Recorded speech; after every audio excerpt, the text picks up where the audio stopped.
আমি তো তুচ্ছ মানুষ, আপনি তো তুচ্ছ মানুষ। আপনার বোনের ইজ্জত বাংলাদেশের জন্য কিচ্ছু না, আপনার মায়ের ইজ্জত বাংলাদেশের জন্য কিচ্ছু না। যখন সমাজের বড় পর্যায়ের মানুষদের মা বোনদের জামা কাপড় ধরে টান দিবে, তখন আপনাদের জন্য টনক নাড়বে।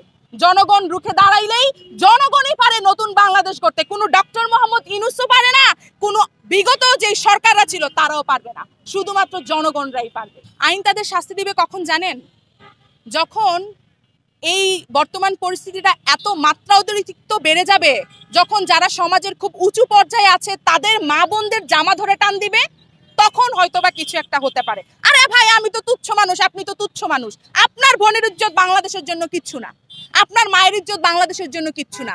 যখন সমাজের বড় পর্যায়ের মানুষদের মা বোনদের জামা কাপড় ধরে টান দিবে, তখন আপনাদের জন্য টনক নাড়বে। আপনারা সবাই মনে করছেন ঈদ এসেছে, চলো শপিং করতে যাই। শপিং আপনারা কি কিনে দিচ্ছেন? জামা কিনে দিচ্ছেন। পর্দা যারা করে তাদেরকে বোরকা কিনে দিচ্ছেন। কেন কিনে দিতেছেন ভাই? গতকালকে আগামীকালকে তো আপনার বোনও ধর্ষিতা হতে পারে, তখন কি ঈদের জামা আপনার বোনের ইজ্জত বাঁচাইতে পারবে? কখনোই পারবে না। আমরা সবাই মনে করছি প্রতিবাদ যারা করছে ওই শাহবাগীরা করছে, তাদেরকে নিয়ে ট্রোল করছি, আরে ভিউ ব্যবসা করছে, এই করছে। আরে ভাই, ওরা তো ভিউ ব্যবসা করে সবকিছু করে এটার জন্য প্রতিবাদ করছে, আর আপনি একটা ফেসবুকে শেয়ার দিচ্ছেন মাত্র। সবার উদ্দেশ্য করে হাত জোর করে বলবো, বাংলাদেশের প্রত্যেকটা ভাইকে, বাবাকে, তোমরা সবাই আমার পাশে এসে দাঁড়াও। আমিও আসিয়া, তোমার মেয়েও আসিয়া, তোমার বউও আসিয়া।